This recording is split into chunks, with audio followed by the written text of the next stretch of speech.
Forrest ramble on and ask lots of long-winded questions, and we don't have to eat rubber chicken, but which is a real bonus in my opinion. Anyways, in case you don't recognize me, my name is Todd Major. I'm the president again this year for NAIOP. It's Groundhog Day for me again this year. I think much like your kids may have to repeat school again, or this year of school again next year. I'm repeating my NAIOP position from last year again this year. So I think everybody gets a do-over because of COVID. So that's a good thing. So as is custom for our program, our annual Mayor Luncheon, I'd like each of you to virtually stand as we go through the Pledge of Allegiance, and I'll lead you in that. I pledge allegiance to the flag of the United States of America and to the republic for which it stands, one nation under God, indivisible, with liberty and justice for all.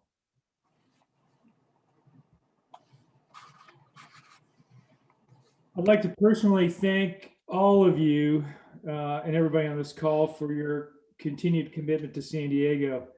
I think despite COVID, and despite us not being able to have, our usual excellent, well-attended events, we've managed to make the most of it. And I think, I'm happy to report that NAIOP San Diego is still, doing really well. We had a really successful year last year with some really well-attended Zoom events, very educational events for our members. And I'm really appreciative for all the work that our members are doing, and specifically, Karen, our executive director, and Courtney, they continue to really step up and really provide some good stuff for our members to participate in. As you also know, your support gives us the ability to serve you. We've learned through, a series of events through Zoom that it's been really successful, and I think that while we don't have the typical networking opportunities that we usually do, we've still been able to get together in these types of events, and I think that we try to make the most of it, and they've been pretty effective. We also continue to provide a significant amount of support to the Marines and that community, and much of that comes through your participation in donations. So I'm very thankful for all that you're doing with that as well. Usually I'd point, if we were in a ballroom, I'd be pointing to various banners saying, please acknowledge and thank the various sponsors of this event.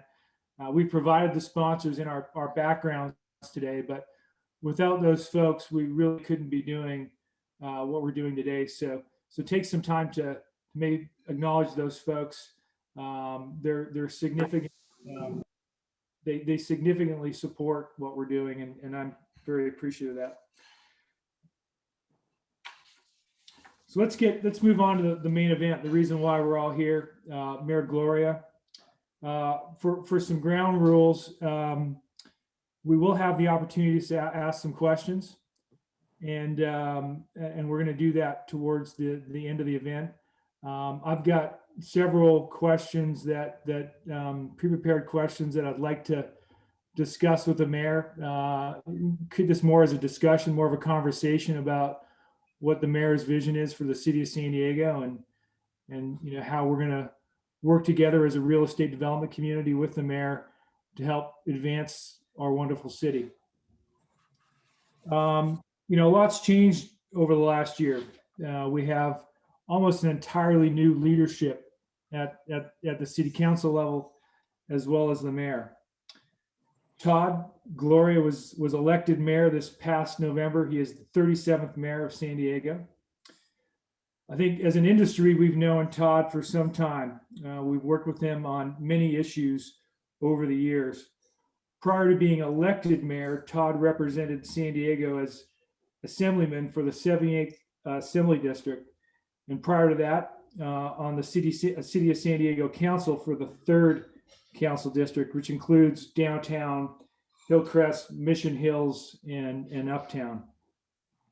While he is our mayor now, this is not his first spin at the seat. I think we all recall when he was our I-mayor, following the resignation of a certain unnamed former mayor back in 2013. Mayor Gloria was the first elected to public office representing District 3 of the San Diego City Council. I don't want to steal his thunder, but I've always appreciated Todd's willingness to engage on issues, tell it to us straight, and work to find consensus. And I think that given the significant issues that we have as a city, that's going to be really important for us to work together, and find consensus and resolution.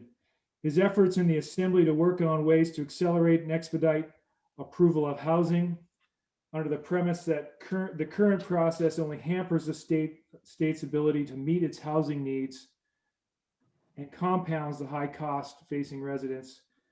Those are issues that I think housing is going to be forefront of the issues that we as an industry need to help resolve.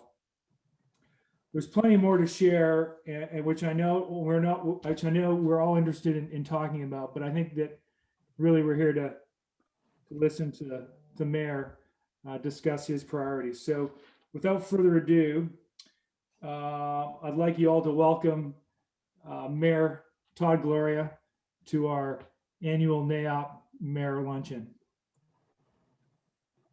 Thank you so much, Todd. It's great to be here with you and with NAIOP. I share your assessment. I'd much rather be with you all in person. I'm better in 3D than I am in 2D. I appreciate being able to do this without needing rubber chicken or paying way too much to park my car. This is, we split the baby here. It's good stuff. But Todd, it's always good to see you. Craig, Karen, Courtney, the entire team from NAIOP. I appreciate this chance to be in touch.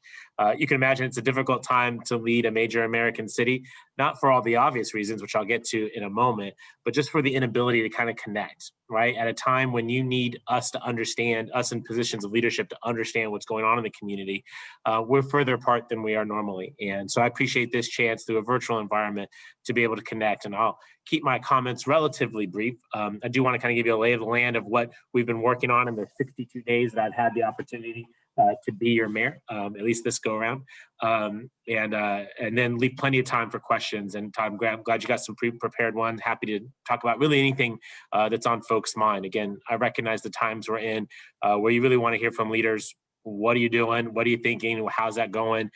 How much longer do we have to do this? And I'm happy to try and cover as much and share as much of what I know. I do want to start out, as Todd was sort of acknowledging the great work of this organization, start out with acknowledging the work that all of you do as members of this organization and what you do in your professional lives to make a San Diego that we can be proud of. I'm confident that we can deepen and grow the relationship that we've long had. As Todd mentioned, we've been able to work together for quite some time, and to use this relationship that we have to tackle some of the biggest issues facing San Diego. Probably first among them, of course, is COVID-19, but it's also our significantly large budget deficit driven by our economic recession. We certainly have our work cut out for us. And as you may know, when it comes to kind of my orientation to this work, addressing the housing affordability and homelessness crisis continues to be at the top of my list. I've shared with people, yes, we have to deal with COVID. Yes, we must get our economy restarted. But we had a housing crisis before this situation. There's one going on right now, and we're likely to have a worse one on the back end of this if we're not working aggressively to address it. And that's a part of what I'd love to talk with you all about today. Starting first with COVID, because again, there's nothing more important right now than that. We took immediate steps, and connecting to the housing issue, we took immediate steps upon taking office to extend the city's successful Operation Shelter to Home program at the convention center. I think this is really a model and something that has gone extremely well during difficult times. This, as you may know, at this point has been operating. We took our unused convention center, not a lot of folks visiting San Diego these days, repurposed it into a temporary homeless shelter, which has served thousands, like over 3,000 individuals. About 900 people slept there last night. And we've been able to transition over 1,200 of them into permanent supportive housing. This is something that can be done through cooperation. We are partners in this effort with the County of San Diego and with nonprofit folks like Alpha Project and St. Vincent de Paul Villages. This is a successful approach that has, as I mentioned, housed a large number of folks. Recently, over 400 of whom have now taken permanent residency in 2 former hotels that the city was able to purchase with state funds and then repurpose now into apartment complexes. To be transparent, we are preparing for the day when we can host conventions again. That will go a long way to addressing our city's budget deficit. And as a consequence, we have established a deadline of the end of March to cease shelter operations at the convention center. I mentioned a moment ago, we have roughly 900 individuals sleeping there tonight. At our current pace, we should be able to transition all 900 of them into permanent housing opportunities, not back to the street, but into permanent housing opportunities by the time we cease operations there in about a month and a half. Of course, that's the most extreme version of the housing crisis brought on by the COVID crisis. We, of course, continue to have a tremendous amount of housing insecurity. And as such, we have extended the existing moratoriums on residential and commercial evictions. Between the state eviction for residential that has been extended and our local commercial one, we know that tenants will be protected at least through June. I want to thank NAIOP for its partnership and engaging with my team to make sure that we took this idea of an extension and made it better. Probably most obviously is a firm deadline for the commercial protection, as well as a narrowing of its scope to really help the small businesses that I think we are most concerned about. Heard a lot of feedback that some of the big guys with a lot of lawyers and fancy shiny shoes are really taking advantage of some of these protections. And again, that feedback from NAIOP was incorporated into the ordinance adopted by the City Council. Again, I appreciate your partnership in that.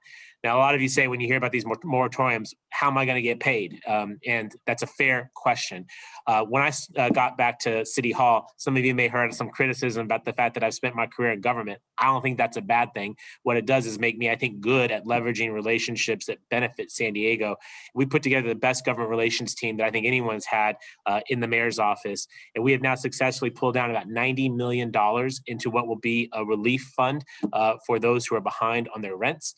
For those of you who have tenants that are impacted and who are availing themselves of these protections, I would encourage you to have them sign up at the San Diego Housing Commission's website. It's sdhc.org. We're currently compiling an interest list. We're doing that for 2 reasons. Number one is that we don't have all the state and federal regs that go with all this cash to make sure that we can comply entirely. Obviously, we're not going to spend money that they come asking for it back, right? So we are waiting for that rulemaking, but we don't want to be flat-footed in helping people who are in an emergency situation. So that interest list is intended to collect all the names that we can know of, really assess the situation so that we can use every last nickel we get to extinguish debts, back rent, and in some cases back utility payments. And so that interest list will allow us to be able, once we get all the rules in place, be able to rock and roll quickly. For those of you that experienced the last round of tenant money, not surprisingly, the rules last time don't match this time, which is hence where we're at. My guess at this point, worst case scenario, we're putting checks on the streets around April 1st. But my direction to staff is I'd like it to be a lot sooner. And I don't care if you have to meet on a weekend or in the nighttime, get it done because people are hurting, including people who own property. So I think you need to hear that from me to know that this ain't a one-sided arrangement. Yes, we have protections in place, but we're hustling money in Sacramento, in DC to make sure those who are paying mortgages can make their mortgage. Transitioning off of that, there's a broader goal, of course. We're not ever going to get past this unless we're vaccinating people. And you may have seen the governor was in town on Monday to really highlight the fact that San Diego's been a leader in getting vaccines out. We crossed the 500,000 vaccines provided mark on Monday. Our operation at Tailgate Park was the first of its kind in California. We've already vaccinated over 100,000 people at that one location. We're going to open our 5th super center. Hold on, that's a Walmart. Sorry, our 5th vaccination super station. That's the terminology at the Del Mar Fairgrounds later this week. And we're just going to keep plugging this out, right? And I want to get a shout out to our city employees. We have EMTs and firefighters who are at Petco and other locations putting needles in arms. We have police officers directing traffic. We have RSVP officers out providing customer service. We have city staff stepping up. I'm really proud to tell you, again, using those relationships, the city has now been authorized to receive doses directly. Previous to now, the county has been the only recipient of doses. Last week, we got the green light to start receiving doses of Moderna and Pfizer. We've started distributing those at the Balboa Park Municipal Gym. It's a very modest amount, just 1,200 doses was our first week. My goal is to run the best darn vaccination operation in the state so that we can be, our success can be rewarded with more doses. Happy to tell you that week 2, we got 1,600 doses, so the trend line's in the right direction. I won't be happy until everyone's served, but we are anticipating that hopefully our success will allow us not just to do more in Balboa Park, but to do more in other parts of the city. We're negotiating right now with SeaWorld to use them as a super vaccination site, as well as other sites that might be in those areas that we're not touching. I'm thinking about low-income communities and communities of concern where our infection rate is higher than the rest of the population, and it may take a more surgical approach to get doses into those communities. That's kind of where we're thinking. We want to add to the county's efforts, not detract from it. So they will do their super stations. They will go to assisted living facilities. We'll try and come in where we can to fill in those gaps. If I make a couple quick more comments, and then Todd, I want to get to the questions that you have prepared. As I already mentioned, housing is my heart. That's where I think we have to go. And as mayor of this city and the city manager of San Diego, I oversee the development services department and the planning departments, which are relevant to whether or not we're building enough housing. And clearly we're not. Very clearly we are not. You can see that in the rental prices and in the for sale prices. Even in a down economy, we still have tremendously high costs that really price out way too many people. And I want you all to hear from me. My focus in this space, I mean, listen, we need to build more housing at all levels, but we really need to build a lot more housing for the working and middle class of this city. And the reason for that is when you look at where our production numbers are, we build a lot of housing at the upper end of the economic market. Because of the policies we have in place, our Affordable Housing Trust Fund, our linkage and inclusionary housing fees, we build a bit in the low income levels, not enough, but we actually build a few thousand units. We don't really have anything in that middle section, and we got to do more in that space. Well, what are we going to do? Well, despite our difficult budget environment, we're going to continue to accelerate community plan updates. Those are, I think, one of the most efficient ways to get more sticks in the ground, more concrete being poured. You can see that if you drive through North Park today, where just everything seems to be under construction.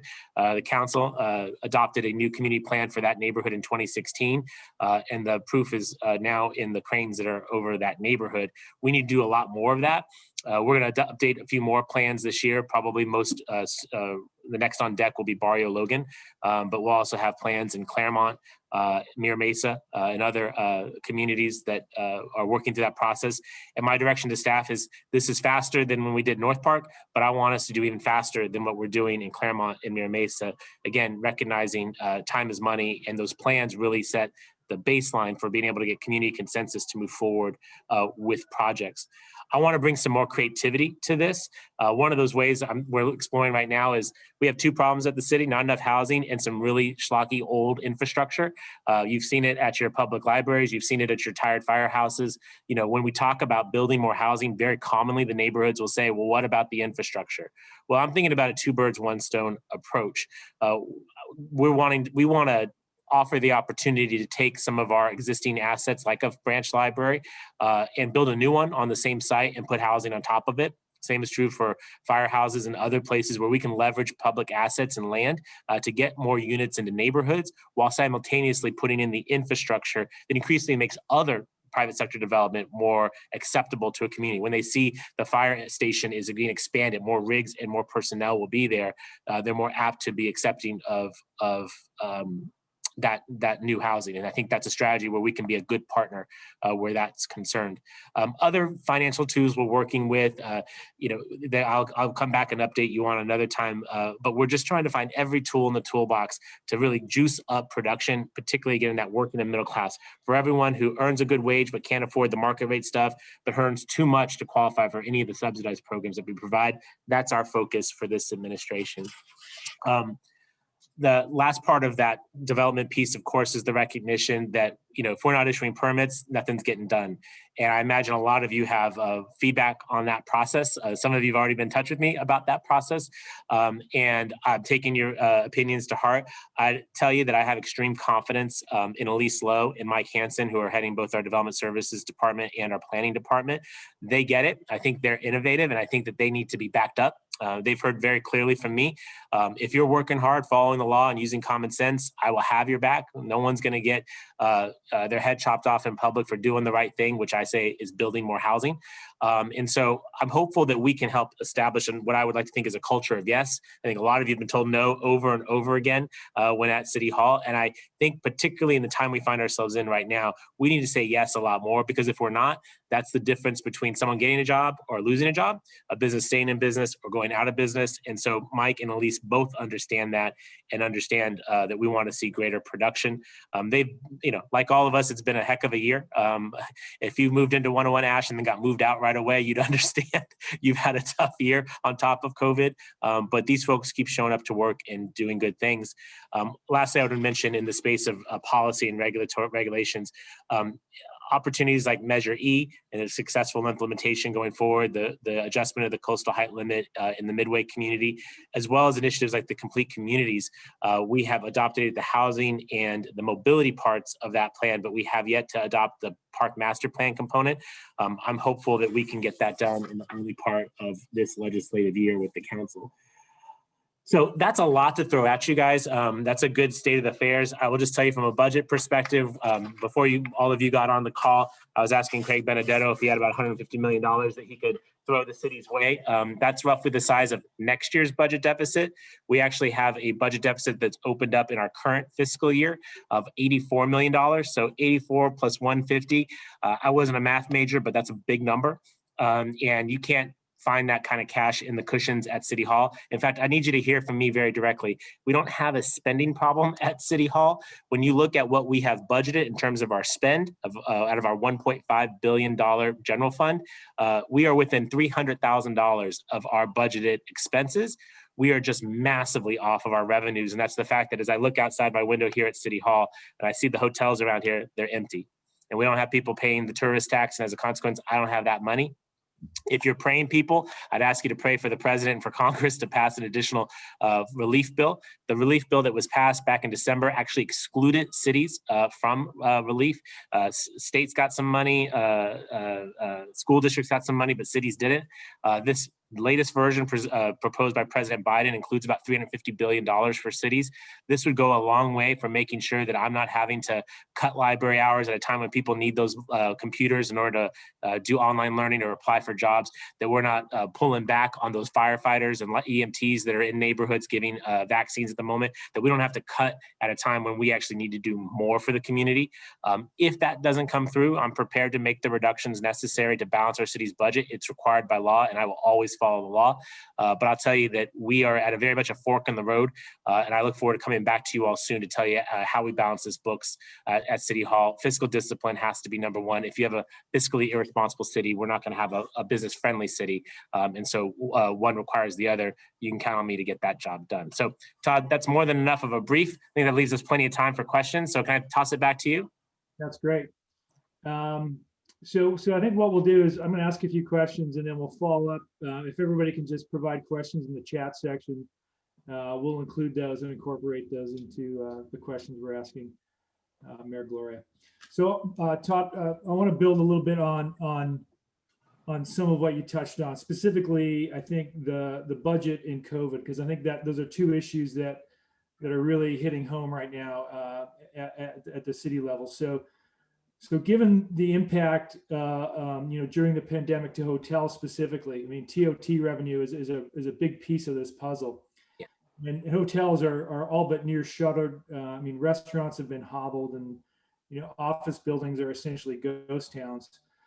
How do you envision city specifically helping businesses and the economy to recover so that we can start to see some light at the end of the tunnel? Well, Great question, Todd. So, I mean, it does start with vaccines, right? I mean, there's just no way out of this anytime soon if we're not vaccinating as many people as possible. That's why I hustled to get that authorization for the city to start receiving them, and partnering with the county. You know, when the county wanted to move down to Tailgate Park, that's our property, right? Didn't hear any quarrels from me. Absolutely, we're in. I don't know how, frankly, Todd, we're paying for all this. I don't mean that as a profligate way, but in the sense they're not giving me cash to do that. But we're doing it because it's what we need to do in order to get us back to good. So that's a prerequisite, right? Going beyond that in terms of expanding, you know, I touched on it just a little bit. Um, you know, some of it has to do about whether or not we have a can-do attitude around here, whether or not we're telling people yes more often than we're saying no. I think that's just kind of a culture piece. There's some regulatory pieces that we can pull off. Outdoor dining has been a blockbuster for restaurants when they've been able to have it. It's not fully replacive of where things were back in March of 2020 or pre-March 2020, but you know, having that as on a go-forward basis, on a more permanent basis, I think will go a long way. I also mentioned the government relations effort that we've stood up in my administration to make sure that we're getting our fair share out of Sacramento and out of DC. I'll tell you, Todd, I was on a call just before this with the governor's economic advisors, begging them for a reopening plan for our hospitality and events industry. Right now, we know generally where they fall in terms of the tiers, but we don't know what regulations are going to be put on them in order to reopen. And getting that specificity now, so we can start building toward it, as opposed to, hey, you hit the red tier, you can reopen, but how do you do that? So it's a lot of it's regulatory relief, cultural shifts, advocacy with our other levels of government. And then I think just from a city perspective, I think there's probably a lot of people on this meeting that could probably give me some of those specifics on what we can do. You know, as I mentioned with outdoor dining, we did a lot of emergency efforts. Now we need to make those permanent efforts. But there's probably some other things that can happen. But you know, from transitioning the homeless out of the convention center so that we can reopen that as soon as possible, to being permissive with permits, I think you're going to see a city that's prepared to help. And it's, as you mentioned, Todd, and it's in our own self-interest. If those hotels are closed, if the convention centers aren't operating, if restaurants aren't operating, that's a direct hit to my bottom line. I know that more than a few people said, "Do you have any idea what's doing to the economy?" I can ask my finance people; they can tell me very clearly what's happening because it's reflected in our lack of receipts, and hence the motivation to make sure that we're all moving forward together. I mean, for sure, I think that, you know, San Diego is you know, a world-class city, and as a state, you know, we compete with other states, and you know, the regulations in other states are allowing for you know, business to continue, specifically hotel business. So you know, the hotel world competes on a national level. So I think California and specifically San Diego, as that prime tourist market, has been hit excessively hard by it. Yeah, that was a part of the points we were making to the GoBiz team, and they recognize that. They understand that. I will tell you that I do share some of the concern that they have. You know, the public health folks I talked to, you know, as good as the numbers are, they're coming down. Obviously, the stay-at-home order has been removed. Outdoor dining's happening. I got my hair cut the other day. I was very happy. But when I talk to the public health folks, these variants of the virus are cause for concern. Many of our healthcare professionals are preparing for another surge toward the end of this month or in March. And if that happens, if we can't vaccinate fast enough and that occurs again, there's reason for some caution. Hence the desire to open up the Muni Gym and put a lot of folks in there and vaccinate more people. We got to stay focused on pushing that narrative, which is a part of why the governor came down on Monday, and we're hustling him for some more help in that regard. Yeah, obviously, I think anything you can do to focus policies that shift to what people can do versus what they can't do, I think would be a dramatic improvement. Yeah. I think as an industry and as a, you know, as a community, we feel pretty hamstrung right now. So I want to shift a little bit to permits and entitlements, because I think that really is at the forefront. You know, building on the COVID issues, but still, as a community and specifically as a real estate development industry, you touched on a little bit, but permitting and entitlements is something that, you know, is obviously near and dear to our hearts, and really affects our ability to not only provide housing, but it also impacts, you know, all facets and segments of our industry. So I think process and time are important to our members. Both cost significant money, and time kills all deals. If you could elaborate a little bit more on your thoughts on the process improvement in terms of whether that's through DSD, how can we streamline and improve the process at DSD? But not only that, the city of San Diego is incredibly siloed.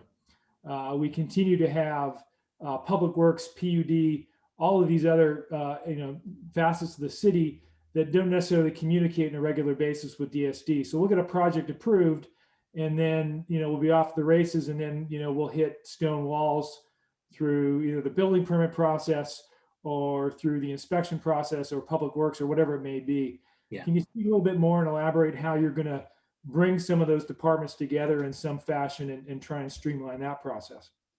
Yeah, lots of different ways to try and answer that, because there's a lot of components to it. I think what you've already seen out of development services, by transitioning to more online submittals, that was sort of a necessary thing because of COVID. But you're going to see the launching of more capacity there in this calendar year that I think will make at least that process a lot more user-friendly and expand its usefulness. Much in the way that we didn't have to pay to park to hang out today, you won't have to come downtown to participate in that process. I recognize that's like late 20th century innovation. It kind of gives you a sense of where we're at as a city. Todd, I think my true answer to your question is that, I have a real morale problem here at City Hall. As I've been meeting with independent individual department directors, and as I've been having all hands meeting in different departments, what you see is a real lack of incentive to make decisions, or a lack of incentives to be innovative, or perhaps expeditious. And couple thoughts on that. One is, you heard me say at the beginning of the comments, having city employees' backs, right? But generally, I don't think they feel as though that has been the case in recent history. And you look no further than some headlines around the newspapers in the last number of months to see what happens to city employees when things start getting hot. Again, my threshold is pretty simple: follow the law, use common sense, I'll have your back. I think that message has been well received. We're going to have to keep pushing on that. And again, that culture of yes is important where that's concerned. When the expectation is that you will be customer service oriented and act quickly is something else. And then working with the city council to identify the remaining sort of barriers that are there, parts of outdated code that slow things down. We need to pull some of that out of the way. And then, Todd, your question, I recognize, is a lot about collaboration and whether or not different departments are talking to one another. What I'm happy to tell you is that, I largely kept the existing leadership of the departments in place. And I did that because we don't need to, we need to invest in this team. And that's probably where I want to ask for some help going forward. While I actually had hoped that we could provide some additional compensation for our employees this year, our current budget situation makes that unlikely or likely impossible.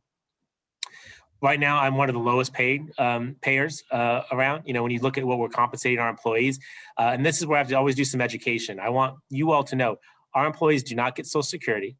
They don't get pensions. They don't get retiree health care. All of those things have been stripped away over the last 10, 15 years. And as a consequence, we don't keep people for very long, and people often respond a particular kind of way to efforts. Now, I'm expecting a lot from these folks, but I'm also willing to give more. And I'd hope to have industry support when we propose things like pay increases. No one here is looking to get rich. But I think we recognize what happens when you put an artificial 5-year pay freeze on folks when you already had low wages, and the fact that we can't keep continuity. So the person you were talking to one day, when you call them the next day, they may not be here anymore. That's not a recipe for success, and that doesn't create the relationships across departments that solve the problems that you're talking about. So as I work on figuring out, and some of you may know, the pension reform measure that was advanced by others has been invalidated and now falls to me on the list of many other things I get to deal with, is reestablishing some form of retirement benefits for city employees. I hope that industry will be vocal in helping me do something that's not profligate, but something that will reasonably support employees on a go-forward basis. The last thing I would say is Randy Wild from my team is on this call. He is your liaison to this industry, and I hope that you would always make him aware of problems that you have where we can advocate and help pull some roadblocks out of your way. That's good information. I think that with the pension liabilities, the pendulum swung really far one direction, and because of that, there's been a significant amount of attrition at the staff level. At one point, I heard 60%, 60 to 70% of turnover of staff, and losing all that intellectual capital is really I think significantly affected our industry. So I think that's good for something that you should be focused on. I think it's important. Maybe you could elaborate a little bit more on ways we can expedite these discretionary approvals. I mean, I think you're going to obviously rely on Elise Lowe and her leadership at DSD. And there's been significant strides made over the last few years to do that. And there is an expedited program in place. Do you have plans to expand that in some fashion so that these discretionary approvals and building permits on new developments can get issued in a more productive way? Yes, that would be my preference. I see two limits to that. One is Elise Lowe is a superwoman, but she can't do it all herself, right? And it is actually reflects poorly on the city that so much has to get to the department director level to be resolved. It does not reflect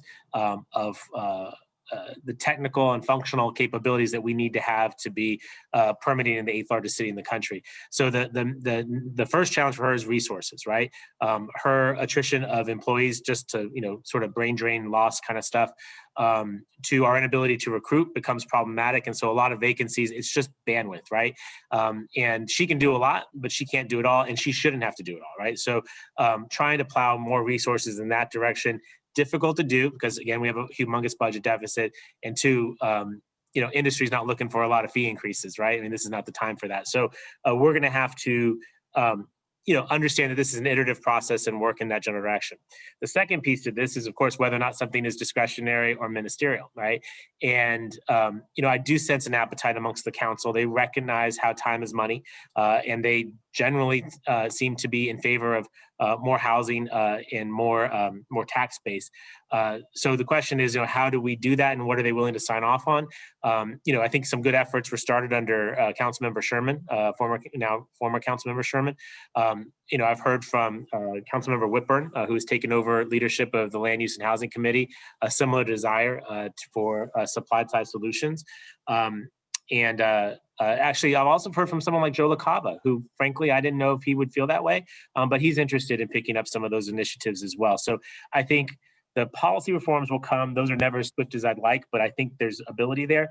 The resource issue, I think, is the true answer, and I'm a little dour about what we can do in the short term, and what could perhaps be worthwhile for a follow-on conversation, or maybe you can share with Randy Weil from my team, is where we make those strategic investments. If I can make modest improvements, if I can take from this area to give to that area in the budget, where would be the right places to pop in some of those resources so that we're having the biggest ROI possible?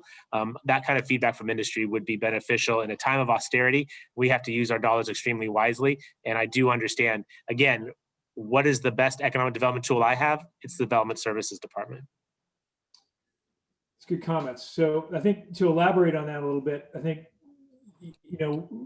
you've discussed implementing some pretty significant changes to the city's climate action plan. I know that's something that is near and dear to you. Obviously, I'd like you to elaborate on that a little bit, but to build on your previous comment, I think that, as an industry, we're concerned that, new fees, taxes, regulatory uncertainty could significantly impact what we do.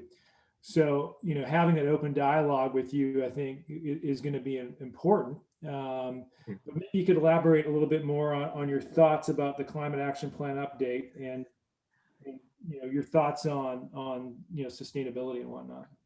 Yeah, absolutely. So the CAP was adopted back in 2015, and it had a built-in 5-year revisit in it. So we're now due for the 5-year look back, and the idea being to incorporate lessons learned, new strategies, new technologies to make sure that we're tracking towards our goals for emissions reduction and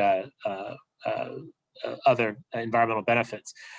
You're going to see things like an environmental justice component of our general plan move forward, and climate equity fund be created to help actually make sure that all of our neighborhoods are benefiting from green investments. I don't necessarily see this as something industry should be afraid of. In fact, I think that to the extent that we need to do a lot of mode share shift and build a lot of housing to meet the targets in the climate action plan, I think there's stuff here that industry can be very supportive of. I will be transparent and say that I think some of the modifications at the Air Pollution Control District might be something for this body to pay attention to. I think APCD.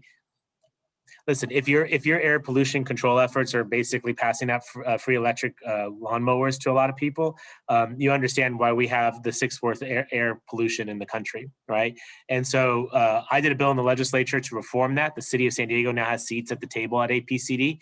Listen, we're going down there to make sure that we're getting our fair share of that cash. They spend several million a year, and that we're doing it in an environmentally just way. When you think about where the air pollution impacts are, they're largely in communities like Barrio Logan, Logan Heights, and those communities.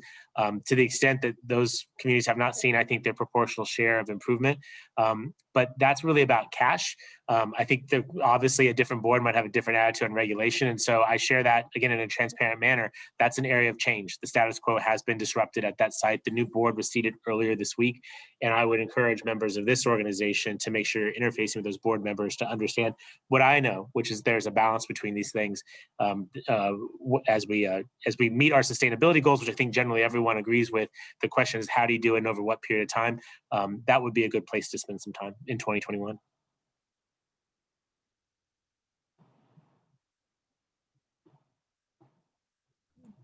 The dreaded mute there. Sorry about that.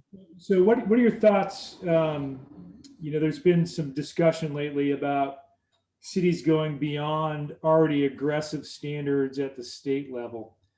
Do you have any concerns about what inconsistency that might mean for property owners and businesses in the future? Obviously, when we have competing, interests at the state and city level, that often, it costs time and money trying to, decipher which is which. It impacts CEQA, it impacts, local permitting. So maybe you could elaborate a bit on that.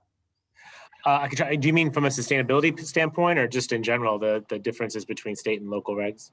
I think from a climate action plan standpoint, is the intent for the climate action plan to exceed the current requirements at the state level? And if so, how do you see that dovetailing into the state requirements? I mean, I think it may. I'd point out that when we adopted the climate action plan and its 100% renewable goal back in 2015, the state didn't get around to doing that until 2018. So we, in some ways, have been a pace setter, and I think that's actually been good for San Diego. I think San Diego it's good when we lead, and we should lead more often. I mean, look again at the vaccination superstation. We were the first. I like to rub that into Eric Garcetti in LA that we beat them in that regard. I think we should do that more often. Is it to do it for show or for vanity? No.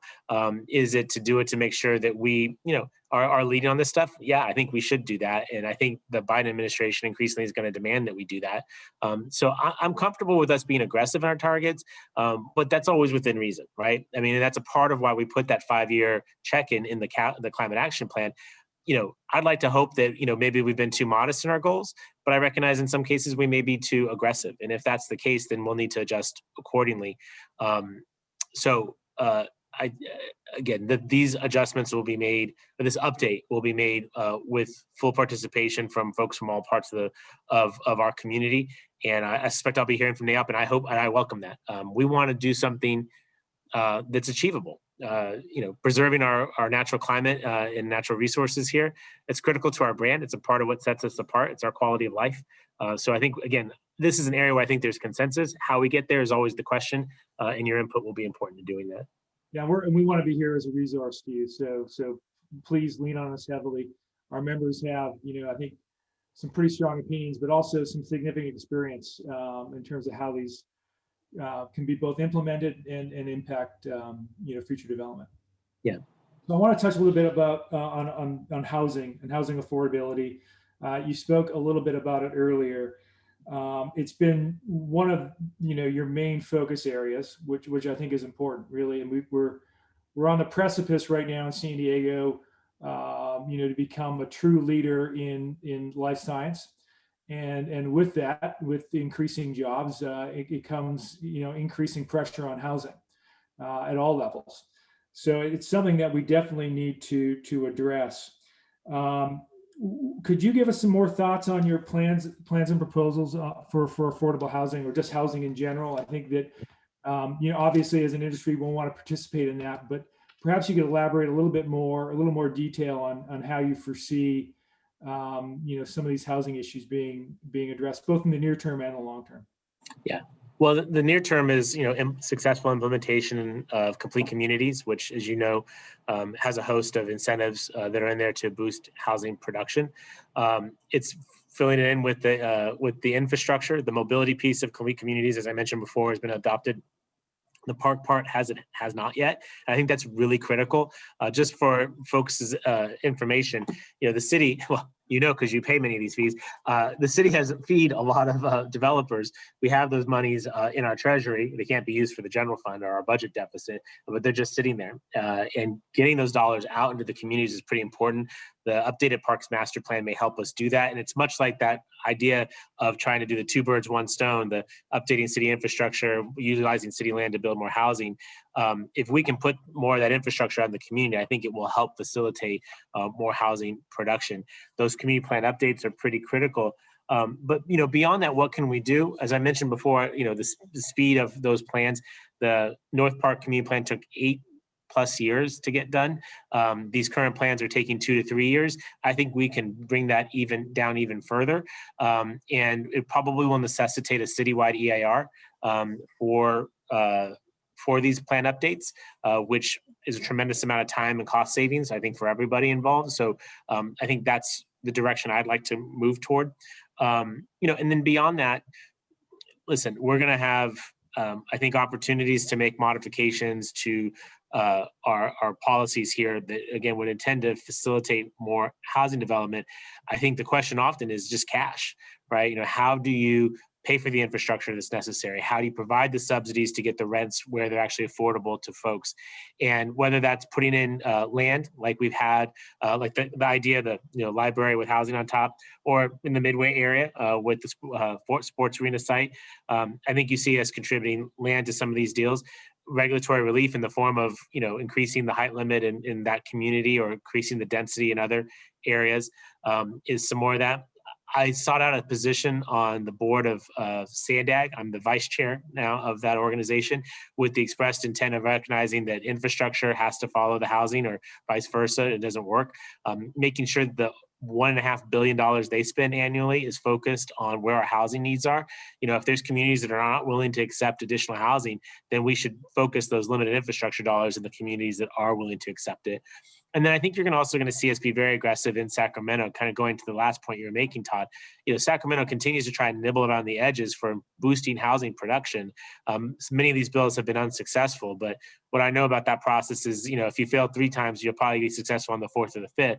I want the city to be a full-fledged partner in doing this, because my observation is we have a pretty pro-housing perspective here in San Diego that is not widely held across the state. And we're not going to solve this crisis by just having the city of San Diego do the work. Every city has to do its fair share. And so backing up champions like Senator Tony Atkins to get legislation through so that some other cities in our county, and again, other cities across the state, are doing its fair share.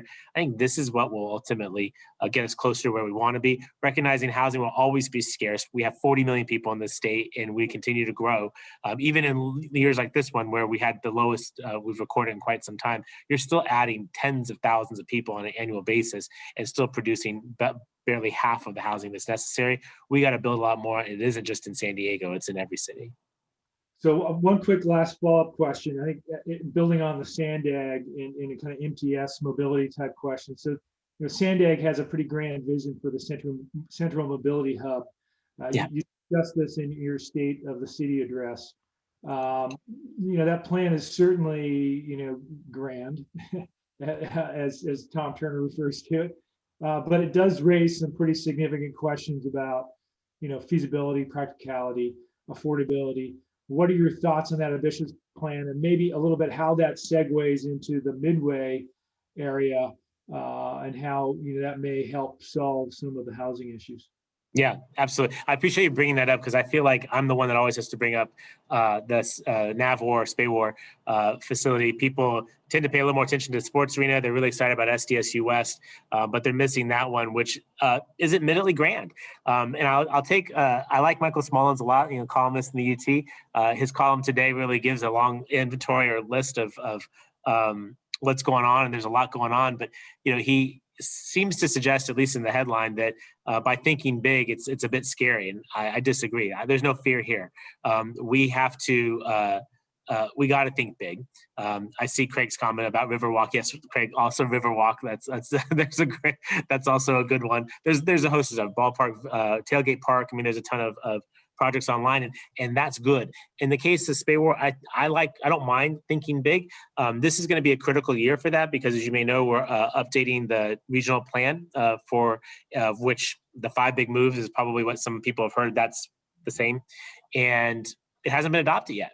Right. So we're going to put some meat on that bone this year, and, a grand vision may get narrowed down a bit, but ultimately I don't want us, lowering our sights so low that we actually achieve it because we were just too afraid to try. I think we should do big. Some of I did a bill in the legislature last year that provides CEQA relief or streamlining for that particular project. So I don't think it's as outlandish as it may seem.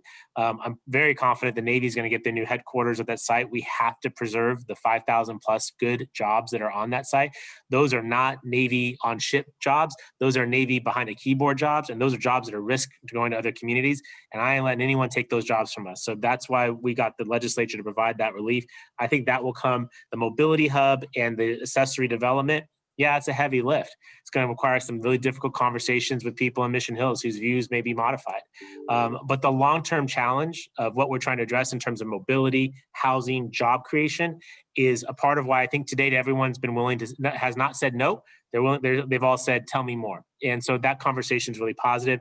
And Todd, you're right to link it to the sports arena because these shouldn't be stovepiped, kind of to your question before about bureaucracy. I would hope that we could have some harmony between the Midway Community Plan update, the Measure E that was passed, and the SPAWAR site so that you get something that's cohesive and thoughtful, not to drag things out any further.